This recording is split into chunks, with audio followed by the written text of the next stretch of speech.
Hi guys, welcome back to Matt Chat. This is episode number 28, covering one of the best graphical adventure games ever made, Lucasfilm Games' Maniac Mansion.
Maniac Mansion is a cult classic graphical adventure game that was published in 1987, originally for the Commodore 64 computer. It has remained one of the best loved games of that era, and it paved the way for Lucasfilm's later adventure games that would even be more successful, such as the Monkey Island and Indiana Jones and all of those. It's a mix of themes from 40s and 50s, maybe earlier, horror and sci-fi flicks, with a dose of shows like The Addams Family and the Rocky Horror Picture Show thrown in. So it's a unique game, very distinctive humor. It's bizarre and surreal and very memorable, a lot of inside jokes and fun gags. I think that's certainly part of this game's appeal, why people have continued to rave about it. It also represents a lot of technological breakthroughs, particularly in terms of the interface. Now, one of the creators of this game, Ron Gilbert and Gary Winnick, one of their main goals was to try to find ways to make the adventure game more accessible to more people. Prior to this, most adventure games were either entirely text-based, such as Infocom's Zork and many other adventure games, or they were combinations of text and graphics. Most of those were coming from Sierra, who creator of the King's Quest series. And King's Quest, while it was certainly successful and very popular, for many people found it extremely difficult. It's very easy to die in this game, and plus the text parser means that you're frequently forced to try to think up what verb am I supposed to type in here, what noun, and that can be frustrating and not a lot of fun. Now Lucasfilm had been experimenting with different adventure game interfaces. A year earlier, in 1986, they released a game called Labyrinth, the computer game, which was based on the movie with David Bowie. And there they had developed another sort of hybrid interface. You're picking verbs with a joystick from a huge list.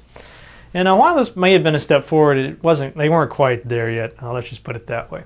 But with Maniac Mansion, they finally hit upon that formula, and from here on out, really, it's just going to be a question of refining this, calling out some of the verbs, combining others, and so on. But anyway, it's a really fun game. I'm really looking forward to playing it with you. So let's get started. The first thing that you do when you start this game is pick two characters to accompany the main character, Dave, on the adventure. In case you didn't pick this up from the intro movie or haven't played this before, basically what's happened is Dave's girlfriend has been abducted by this maniac in the mansion, and you need to go in there with Dave and a couple of his friends to rescue her. And each of these different characters has different strengths and weaknesses and personalities. There's a new wave musician, a photographer, the nerd, a punk rocker, and some others. And I think this greatly increases the replay value since you can play the game through with different combinations, and they're always slightly different. Here we're being treated to one of many in-game cutscenes that establish some exposition, keep the story moving. Later on we'll see some cutscenes with the villains and see what they're up to. And that serves a number of purposes, as well as keeping the story going. It also lets you know, for instance, when a villain may have left a bedroom or left the room, so you can slip in there with a character and explore it. But it's also a great way to establish the characters' personalities. We can see here, Bernard's a little scared of the mansion. Razor thinks Dr. Fred may be kind of cute. So again, which characters you pick that's gonna have a big impact on your gameplay experience.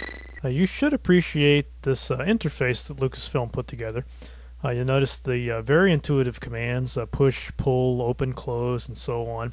A new kid will let you switch to the different characters, which is necessary at certain parts of the game. Of course, some of these characters are going to be reused in the sequel, Day of the Tentacle, and this ability to switch between characters will become even more critical to the gameplay.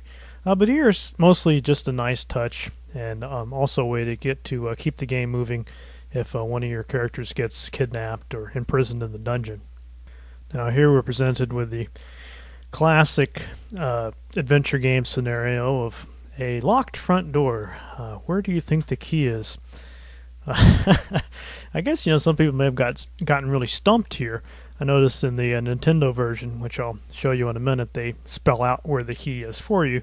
But just in case you're not aware of this, always look under the doormat of any adventure game, and you'll probably find a key there. So skipping a little bit here, I wanted to jump inside the house, get away from those crickets. It's been a while since I played this game, and I was really impressed by, at the very start of the game, you have a lot of different rooms, a lot of different places to explore, objects. It's going to take a while for you to explore this house and start to figure out what you can pick up and what does what. But it's a really fun setting to explore. A lot of gags and jokes around here, as we'll see. If you haven't played many adventure games, you may be, I guess, a bit bewildered as to what you should do. But this as well as any other adventure game, the idea is, at least at first, just to walk around, explore, take some notes, maybe sketch a little map, try to figure out what you can do, what you can't do, start formulating theories about parts that you may need, or supplies or tools. And then later on, you may come across them, and you'll have those wonderful aha moments that are so exciting and fulfilling. One of the most memorable aspects of this game are, of course, these wacky and colorful characters. There's Dr. Fred talking to your girlfriend, who he's kidnapped. I'm sure he's no relation to Dr. Frankenfurter. But besides that, another thing that people talk a lot about this game are all the wacky objects and really wacky puzzles. There was a big to-do made out of the fact that you could get this guy's hamster, put it in a microwave, and nuke it, and then give it back to him, and he will kill you. So some kind of morbid stuff like that. But I wouldn't describe this game as particularly violent. It's definitely more campy and zany than anything else. One of the earliest puzzles in the game has you trying to feed a tentacle, this sort of alien tentacle that has landed, I guess, with a meteor. And then you have to give him some water. And then when you get up to his room, you find out that he's an aspiring musician. These giant speakers and everything. It's just really wonderfully wacky. I don't know any other game remotely like this. And yet, somehow, it seems to all make sense. For comparison's sake, I thought I would show you the Nintendo Entertainment System version. You probably already noticed there's a lot more music here. They did a really good job with the themes, the theme music, and all the incidental music. Each character has his or her own theme song, which is really cool. There are also a lot of more subtle differences that may or may not be important to you, but I think this Nintendo version was well done. And here, in honor of my friends over at the English Amiga board, is the Amiga version of the game. And as you can see, the graphics here are more detailed.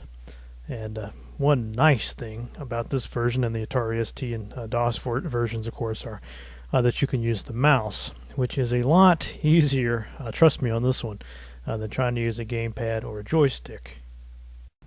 And that's all for this week's Mad Chat. But hey, if you like this video, consider rating it, commenting on it. If you're a member of a forum or have a blog, I'd really appreciate it if you would mention my shows. You may also want to check out our books, Dungeons and Desktops, a book about computer role-playing games, and Vintage Games, a book about all sorts of influential games. Drop me a line. I'd love to hear from you. But anyway, have fun playing Maniac Mansion and say hello to Chuck for me.